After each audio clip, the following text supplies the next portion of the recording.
Capítulo 1 del libro Todos los nombres, autor José Saramago.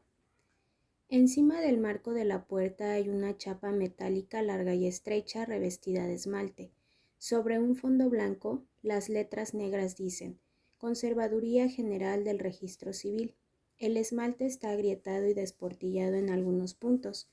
La puerta es antigua. La última capa de pintura marrón está descascarrillada. Las venas de la madera a la vista recuerdan una piel estriada. Hay 5 ventanas en la fachada. Apenas se cruza el umbral se siente el olor del papel viejo. Es cierto que no pasa ni un día sin que entren en la conservaduría nuevos papeles de individuos de sexo masculino y de sexo femenino que van haciendo allá afuera. Pero el olor nunca llega a cambiar. En primer lugar, porque el destino de todo papel nuevo, así que sale de la fábrica, es comenzar a envejecer. En segundo lugar, porque más habitualmente en el papel viejo, aunque muchas veces también en el papel nuevo, no pasa ni un día sin que se escriban causas de fallecimientos y respectivos lugares y fechas, cada uno contribuyendo con sus olores propios, no siempre ofensivos para las mucosas olfativas, como lo demuestran ciertos efluvios aromáticos que de vez en cuando, sutilmente,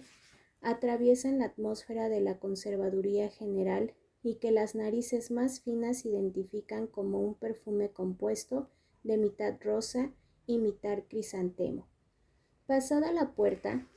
aparece una mampara alta y acristalada con 2 batientes, por donde se accede a la enorme sala rectangular en la que trabajan los funcionarios, separados del público por un mostrador largo que une las 2 paredes laterales, con excepción en una de las 2 extremidades, del ala abatible que permite el paso al interior. La disposición de los lugares en la sala acata naturalmente las precedencias jerárquicas, pero siendo, como cabe esperar, armoniosa desde este punto de vista, también lo es desde el punto de vista geométrico, lo que sirve para probar que no existe ninguna irremediable contradicción entre estética y autoridad. La primera línea de mesas, paralela al mostrador, está ocupada por los 8 escribientes, a quienes compete atender al público. Detrás, igualmente centrada respecto al eje de simetría que partiendo de la puerta se pierde allá al fondo en los confines oscuros del edificio, hay una línea de 4 mesas. Estas pertenecen a los oficiales. A continuación vienen los subdirectores, que son 2. Finalmente aislado, solo como tenía que ser, el conservador, a quien llaman jefe en el trato cotidiano. La distribución de tareas entre la plantilla de funcionarios satisface una regla simple, la de que los elementos de cada categoría tienen el deber de ejecutar todo el trabajo que les sea posible, de modo que solo una parte mínima pase a la categoría siguiente. Esto significa que los escribientes no tienen más remedio que trabajar sin descanso desde la mañana hasta la noche, mientras los oficiales lo hacen de vez en cuando, los subdirectores muy tarde en tarde y el conservador casi nunca. La continua agitación de las 8 de adelante, que tan pronto se sientan como se levantan, siempre corriendo de la mesa al mostrador, del mostrador a los ficheros y de los ficheros al archivo, repitiendo sin descanso estas y otras secuencias y combinaciones ante la indiferencia de los superiores, tanto inmediatos como distantes. Es un factor imprescindible para comprender cómo fueron posibles y lamentablemente fáciles de cometer los abusos, las irregularidades y las falsificaciones que constituyen la materia central de este relato. Para no perder el hilo de la madeja en asunto de tal trascendencia, es conveniente comenzar sabiendo dónde se encuentran instalados y cómo funcionan los archivos y los ficheros. Están divididos estructural y básicamente, o si queremos usar palabras simples, obedeciendo a la ley de la naturaleza, en 2 grandes áreas, los de los archivos y ficheros de los muertos y la de los archivos y ficheros de los vivos. Los papeles de aquellas que ya no viven se encuentran más o menos organizados en la parte trasera del edificio, cuya pared del fondo, de tiempo en tiempo, en virtud del aumento incesante del número de fallecidos, tiene que ser derribada y nuevamente levantada unos metros más. Como será fácil concluir, las dificultades de acomodación de los vivos, aunque preocupantes teniendo en cuenta que siempre están naciendo gente, son mucho menos acuciantes y se han ido resolviendo hasta ahora de modo razonablemente satisfactorio, ya sea por el recurso a la comprensión mecánica horizontal de los expedientes individuales colocados en las estanterías, caso de los archivos, ya sea por el empleo de cartulinas finas y ultrafinas en el caso de los ficheros.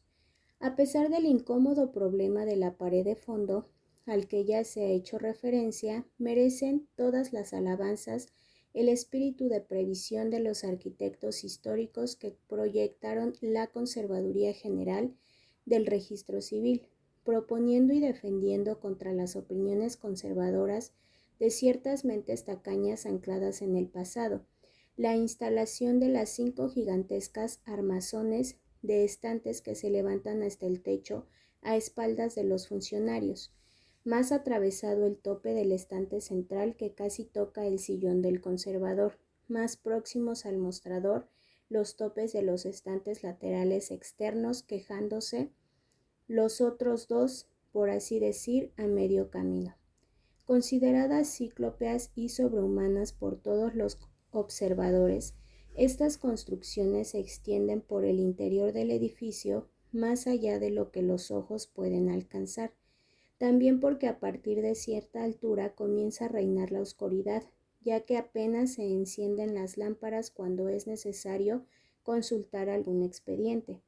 Estas armazones de estantes son las que soportan el peso de los vivos. Los muertos, esto es, sus papeles están metidos por allí dentro, en peores condiciones de lo que debería permitir al respeto, pero eso da el trabajo que da encontrarlos cuando un pariente, un notario o un agente judicial vienen a la Conservaduría General requiriendo certificados o copias de documentos de otras épocas. La desorganización de esa parte del archivo está motivada y agravada por el hecho de que los fallecidos antiguos son los que están más próximos al área denominada activa, inmediatamente después de los vivos, contribuyendo según la inteligente definición del jefe de la Conservaduría General, un peso 2 veces muerto, dado que es rarísimo que alguien se preocupe de ellos. Solo de tarde en tarde se presenta aquí algún excéntrico investigador de pequeñeces históricas irrelevantes, salvo que algún día se decida separar a los muertos de los vivos, contribuyendo en otro lugar una nueva conservaduría para depósito exclusivo de los difuntos. No hay remedio para la situación, como quedó claro cuando uno de los subdirectores, en infeliz hora, tuvo la ocurrencia de proponer que la organización del archivo de los muertos se hiciera al contrario. Al fondo los remotos, más acá los de fecha fresca, en orden a facilitar burocráticas palabras las suyas, el acceso a los difuntos contemporáneos, que como se sabe son los autores de testamentos, los proveedores de herencias y por tanto fáciles objetos de disputas y contestaciones mientras el cuerpo aún está caliente. Sarcástico, el conservador aprobó la idea con la condición de que fuera el propio proponente el encargado de empujar hacia el fondo día tras día la masa gigantesca de los expedientes individuales de los muertos pretéritos, a fin de que pudieran ir entrando en el espacio recuperado los de reciente defusión. Queriendo hacer que se olvidara la desastrosa e irrealizable ocurrencia y también para distraer su espíritu de la humillación, el subdirector no encontró mejor recurso que pedir a los escribientes que les pasaran algún trabajo, hiriendo así, tanto por encima como por debajo, la histórica paz de la jerarquía. Creció con este episodio de negligencia, prosperó el abandono, se multiplicó la incertidumbre hasta el punto de que un día desapareció en las laberínticas catacumbas del Archivo de los Muertos un investigador que meses después de la absurda propuesta se presentó en la Conservaduría General para llevar a cabo unas pesquisas heráldicas que le habían encomendado. Fue descubierto casi por milagro al cabo de una semana, hambriento, sediento, exhausto, delirante, superviviente solo gracias al recurso desesperado de ingerir grandes cantidades de papeles viejo, que no precisando ser masticados porque se deshacían en la boca, no duraban en el estómago ni alimentaban. El jefe de la Conservaduría General, que ya había pedido que le trajeran a su mesa la ficha y el expediente del imprudente historiador para darlo por muerto, decidió hacer la vista gorda ante los estragos oficialmente atribuidos a los ratones, firmando después una orden interna que determinaba bajo pena de multa y suspensión de salario la obligatoriedad del uso del hilo de Ariadna, para quien tuviera que ir al archivo de los muertos. En todo caso, no sería justo olvidar las dificultades de los vivos. Es más que cierto y sabido que la muerte, ya sea por incompetencia de origen, ya sea por mala fe adquirida con la experiencia, no recoge a sus víctimas de acuerdo con la duración de las vidas que vivieron, comportamiento entre paréntesis digamos lo que, si damos crédito a la palabra de las innumerables autoridades filosóficas y religiosas que sobre el tema se pronunciaron, acabó produciendo en el ser humano de forma refleja, por diferentes y a veces contradictorias vías, el efecto paradójico de la sublimación intelectual del temor natural a morir. Pero yendo a lo que nos interesa, de lo que la muerte no podrá ser acusada nunca, es de haber dejado a algún viejo indefinidamente olvidado en el mundo, solo para que cada día sea más viejo, sin mérito que se concierne u otro motivo a la vista. Por mucho que los viejos duren, siempre les llega su hora. No pasa un día que los escribientes tengan que retirar expedientes de los anaqueles de los vivos para llevarlos al depósito del fondo. No pasa un día en que no empujen hacia el tope de los estantes a los que pertenecen, aunque a veces por capricho irónico del enigmático destino, solo hasta el día siguiente.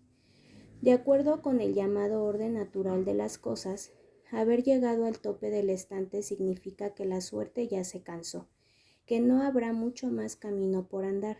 El final del anaquel es, en todos los sentidos, el principio de la caída. Sucede, sin embargo, que hay expedientes que no se sabe por qué razón se mantienen en el borde externo del vacío, insensibles a este último vértigo durante años y años más allá de lo que la convención establece como duración normal a una existencia humana.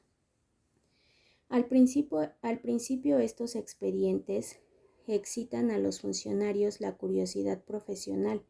pero pronto comienza a despertar en ellos impacientes como si la descarada terquedad de los microbios estuviese reduciéndoles, comiéndoles, devorándoles sus propias perspectivas de vida. No se equivocaban del todo los supersticiosos si tenemos en cuenta los numerosos casos de funcionarios de todas las categorías cuyos expedientes tuvieron que ser prematuramente retiradas del archivo de los vivos, mientras los papeles exteriores de los obstinados sobrevivientes iban amarillentando cada vez más hasta convertirse en manchas oscuras y antiestéticas en los topes de los anaqueles, ofendiendo a la vista del público.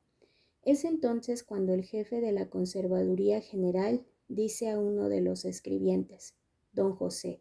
sustitúyame aquellas carpetas».